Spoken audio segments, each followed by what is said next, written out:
Dando seguimento à nossa aula sobre construção da autoestima, vou falar de um assunto super atual, que é as redes sociais, as influencers digitais, ou como eu gosto de chamar, desinfluências digitais.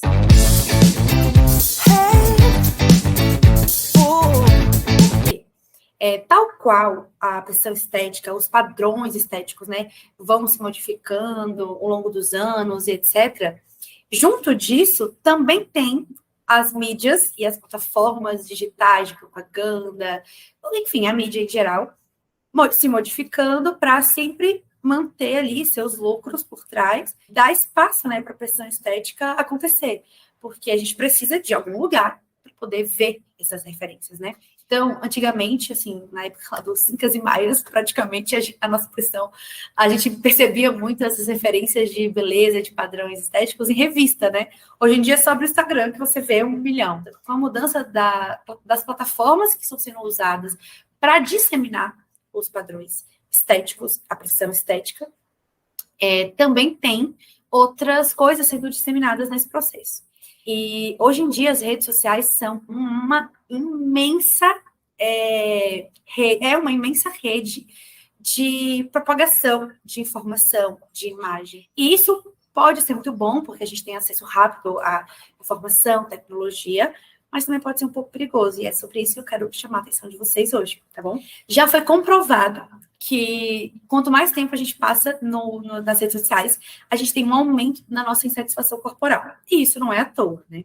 Isso acontece porque lá a gente está sendo exposta a um conteúdo diversas vezes sim tóxico e que causa uma ideia de frustração, comparação, vários sentimentos negativos que pode sim aumentar a nossa insatisfação corporal. E ainda digo mais, existe também uma relação com a distorção da própria imagem corporal.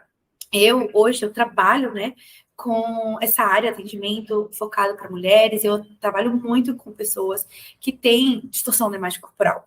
E é muito bizarro ver o quanto que isso é comum nas mulheres. Então, assim, nem todas as pessoas que têm distorção de imagem vão ter um transtorno mais grave de distorção de imagem, vai precisar de um tratamento com médico e etc. Mas, em algum nível, basicamente toda mulher tem. Seja uma distorção pequena ou uma distorção maior. E isso é muito louco, porque, né? Por que a gente não está conseguindo enxergar a nossa imagem corporal como ela realmente é? O que está influenciando a gente nesse momento de enxergar, de se olhar e se ver como a gente realmente é?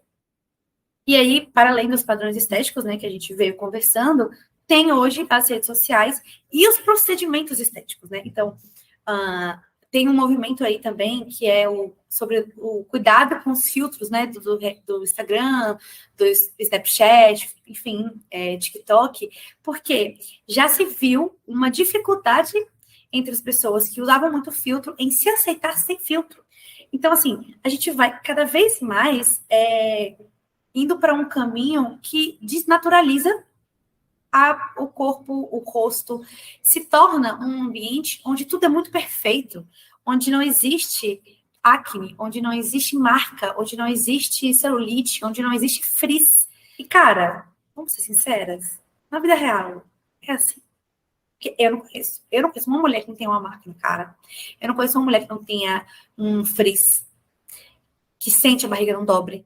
A menos que seja uma modelo, alguma coisa assim, e ainda assim, olha lá, porque depende, sabe? Então, assim, não é real o que a gente vê nas redes sociais. E é importante que a gente tenha essa crença. Porque é muito difícil a gente criar uma boa relação com a nossa imagem se a gente está sendo o tempo inteiro influenciado por essas, enfim, visões e opressões mesmo, que fazem crer que a gente que não é suficiente, que a gente que não é bonito o suficiente, que a gente que está errado, que nosso corpo que não é tão bom quanto daquela pessoa que está ali. Junto a isso, tem também a ideia de saúde, né? Então, assim, existe a venda de sucesso, beleza e saúde associado ao estilo de vida fitness, ao health lifestyle, a pessoa que acorda de manhã, faz uma caminhada, medita e toma um super café, e assim, mostra ali uma vida incrível, uma vida de sucesso, sinônimo de felicidade. E vendem isso como se fosse possível para qualquer pessoa que se esforçar o suficiente. E é esse o problema. Porque não é verdade. Tem pessoas que simplesmente, não importa o quanto podem se esforçar, elas simplesmente vão continuar sendo aquela pessoa que elas são. Isso não é um problema, porque a diversidade corporal existe, corpos são múltiplos. A ideia de que o corpo de alguém vai definir a saúde que aquela pessoa tem é uma ideia mentirosa. Gordura corporal, peso, IMC não são parâmetros para definir se a pessoa tem ou não saúde. Isso é um estigma do peso, que junto com os padrões estéticos e procedimentos estéticos, está associado também à gordofobia, né? O medo muito grande de engordar, o colocar o corpo gordo como a pior coisa que pode acontecer, o engordar como a pior coisa que pode acontecer na vida de uma mulher, a preocupação excessiva com o corpo, com o peso, o movimento de buscar atitudes não saudáveis, então, fazer dietas restritivas, começar a criar uma relação ruim com a comida e com o próprio corpo, para conseguir chegar naquele corpo ali, naquele ideal de beleza e de sucesso. Isso é muito injusto, porque corpos são diversos e devem ser diversos. E hoje em dia, a gama de gente lucrando com esses procedimentos estéticos, com padrão estético oscilando, isso é muito grande. E é importante que a gente reconheça isso para se colocar contra, para falar, epa, peraí, não, eu não vou deixar essa galera ficar lucrando em cima da minha satisfação corporal. Eles estão plantando em mim o problema, então eles estão me dizendo o tempo inteiro, com os reforços da mídia, e, enfim, corpos magros, hipervalorização do corpo magro e mudança do padrão de estética. Eles estão me dizendo o tempo inteiro que meu corpo não é adequado, que eu preciso mudar, que eu preciso fazer isso, mas eles também estão querendo me vender o resultado. Então, se você quer ter menos frizz no cabelo, compra esse produto aqui. Se você quer ter menos estria, usa esse creme aqui. Então, peraí, tem um conflito de interesse aí, né? A verdade é que eles não estão preocupados com o nosso bem-estar, eles não estão preocupados com a nossa saúde, estão preocupados em ganhar dinheiro em cima da gente. E isso é muito prejudicial para a nossa construção, para a construção da nossa autoestima. E para a nossa própria autoaceitação.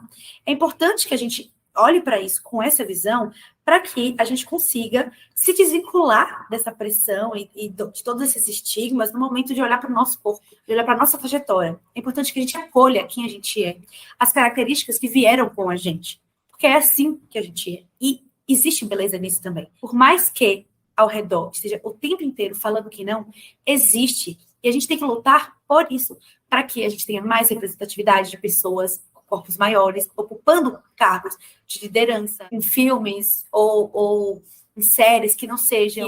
O problema da vida da pessoa é que a pessoa é gorda, pessoas negras, pretas, indígenas sendo protagonistas, e que o problema da questão da vida da pessoa não seja só isso, sabe?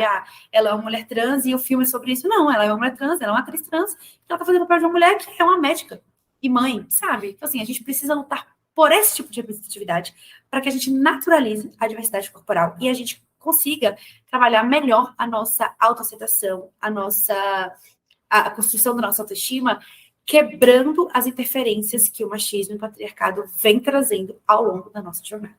Bom, eu entendo que deve ser muito difícil ouvir isso, sendo que tudo ao nosso redor está o tempo inteiro dizendo o contrário, dizendo que a gente precisa ser super magra para ter saúde, dizendo que a gente precisa se preocupar excessivamente com o nosso peso para ser aceito, para agradar, para se sentir bem, para se sentir bonito. Mas tem gente por trás, levando a nossa opinião a acreditar nessas coisas, levando a gente a ter essas crenças. E é importante que a gente pense que o movimento de autoaceitação não é sobre se achar lindo e incrível todos os dias, mas é sobre não se odiar, é sobre se tratar com carinho e não com ódio, é sobre respeitar a diversidade e as características que seu corpo tem e enaltecer isso e não querer se adequar para agradar um mundo externo, tá bom?